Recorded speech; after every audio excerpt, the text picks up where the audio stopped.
All right, Darren. We're going to work on getting you more in the slot.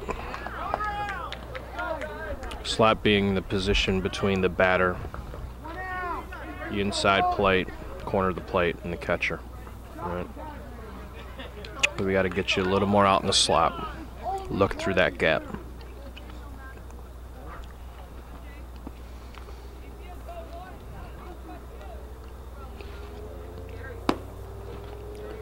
Next thing is, with the right-handed batter, your right foot, which is your trail foot, is way back too far. We got to move that up a good foot, foot and a half. Keep the slot foot, left foot where it is, but move that back foot, the trail foot, up.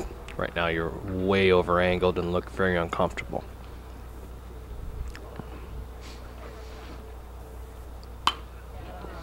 We want your head to come up a little bit. Right now it's a little low. And what you're doing in a sense is looking through the back of the catcher's head. So seeing the outside low pitch is going to be kind of difficult for you right now. Good, strong mechanic with the strike. I like it. You have a very good voice. We need to get you to relax a little bit back there. Right now you look a little uptight and uncomfortable. So we need to find a fine line between being aggressive, in charge, and crisp, and being comfortable. Next thing we're going to talk about is your timing. And timing can be achieved through proper use of eyes and tracking the pitch all the way to the glove. Slowing the whole process down. We don't want you to determine whether it's a ball and strike until that pitch has gone through the hitting zone, it's been received in the catcher's glove, and he squeezes it. That's when you'll determine whether or not it's a ball or a strike. Okay. A ball that's hit to the third baseman, everyone in the ballpark knows is a catch. There's no need to give a signal. And it's good that you're a good Samaritan, but you don't necessarily have to pick the bat up for everybody.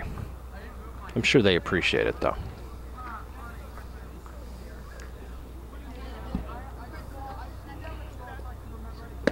And watching you a couple innings before, your movements, obviously you can move and get around and definitely look like an umpire and move well on the field.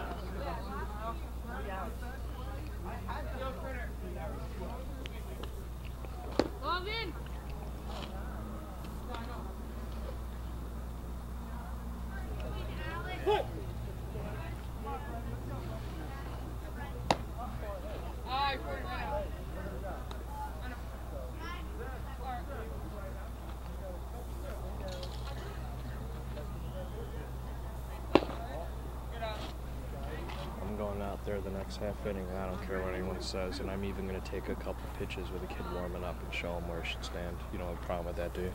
All right. This kid's worth it.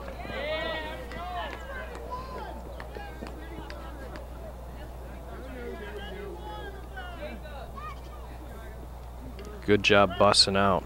Direction of the baseball, getting out there, hustling. All good attributes, all things that you want to do out here.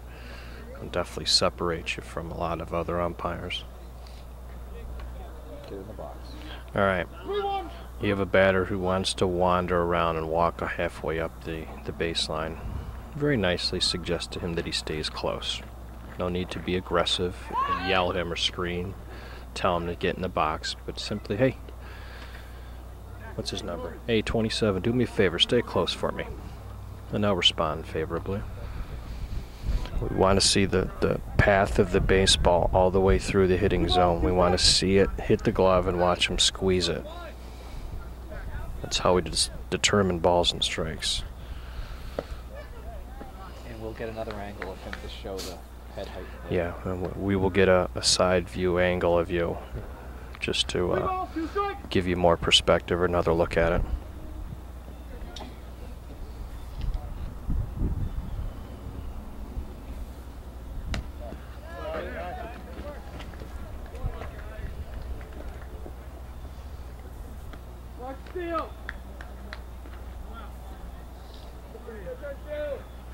Good crew communication. Good job.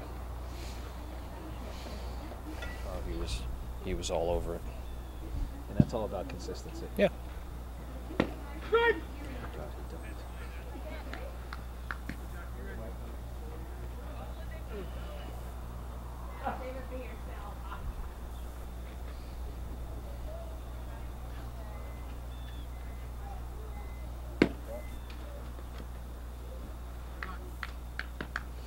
You're pretty much calling your balls and strikes a split second after it hits the glove.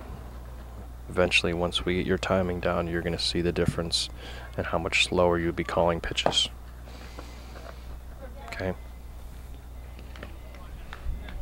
When you see the whole picture and you see the flight of the ball and hitting the glove and the glove squeezing the baseball, you'll see on video the difference.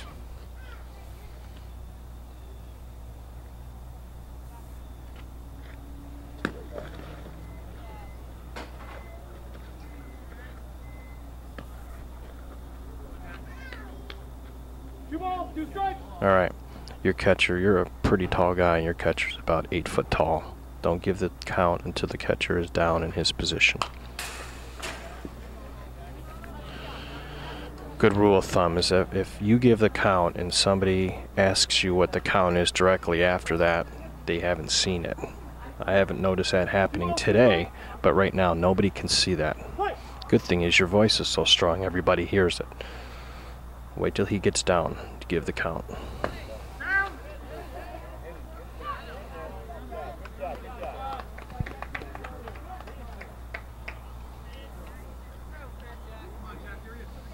Edwin, your safe mechanic could be just a little bit lower. I'm sorry, higher. Right now you seem to be around, oh, I don't know, middle chest. You can bring it up to just a little bit lower than shoulder height.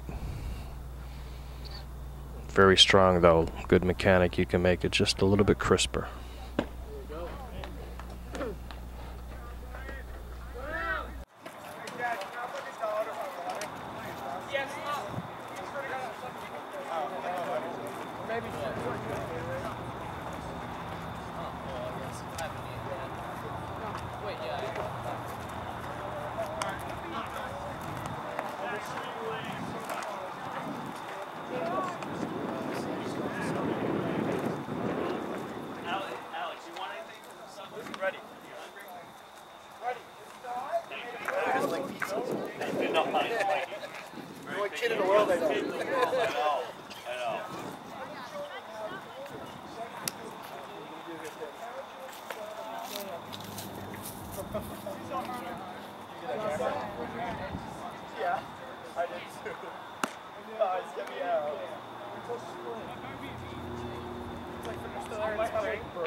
Hibernating in there for the winter. Now watch pitcher. Show you good, John? Sir, have fun in Allentown.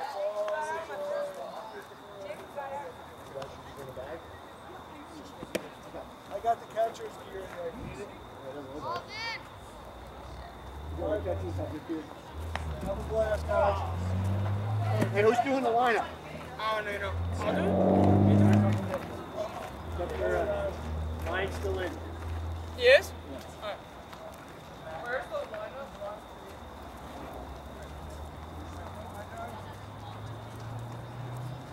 All right, what did you say? Alright, D, let me tell you something. You look 100% better now. Unfortunately, we didn't have this view of you before from the side. Maybe I should have waited another half inning. But assuming that you are in the same stance that you were for the last batter, your head is higher. I can tell from here that your feet are more... Oh, bring that... See? Now you went back. You went back to your original foot stance and foot placement that you had the batter or last inning. If you rewind this tape and watch the batter before this, you're going to see your feet are better. Yeah, you got to bring that right foot up. But your head is much better. Much higher. All right, get there. Get there. All right.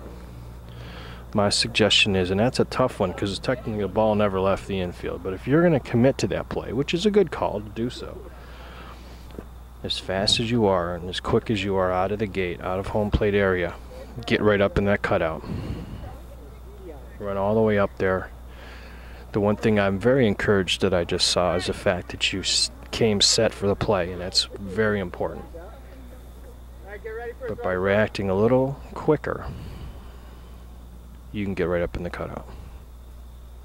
Head height much better. We just got to work, and when Danny and I get behind home plate, we'll move that right foot up a little bit more. You're thinking and you're really making an effort, and that's what we want to see.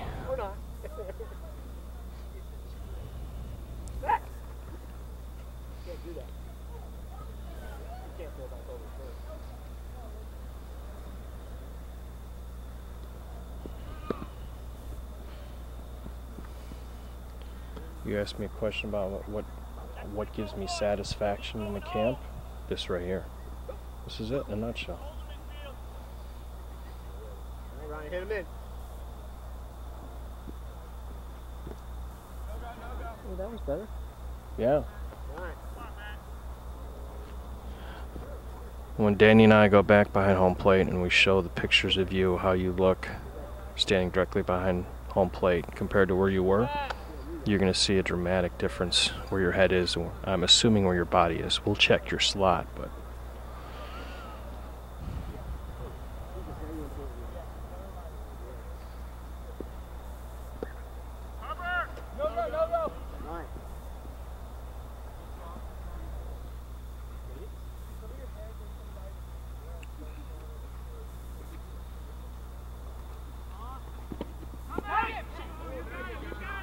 there we go, Edwin. Good.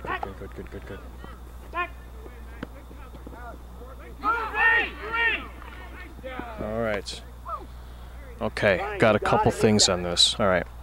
Now, D, on that play at home, make sure that you wait to see the ball is in the glove. Okay, if you can, get more third base extended, but in a rundown, it's not always the easiest thing to do. Just slow your timing down. Make sure he has the ball before you call him out. Edwin, back end on this.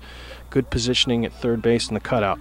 Only thing is, you got to keep your eye on the ball. Okay, let the ball turn you. Your head was totally fixated on third base with the ball flying. If that's an errant throw, you could possibly take that in the back of the head. But you're right where you needed to be. Perfect position for the call. Just make sure that your eye is on the ball and you're not turning too soon.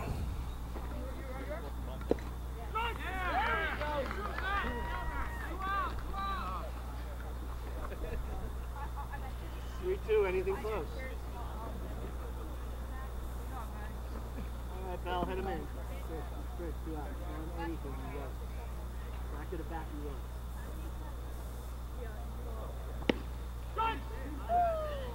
Now I'm looking at your footwork there, and that looks a little bit better.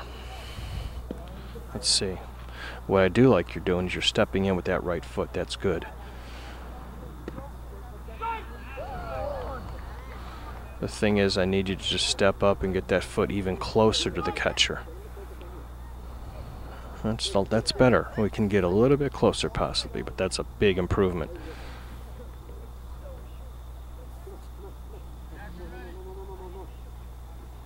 I'm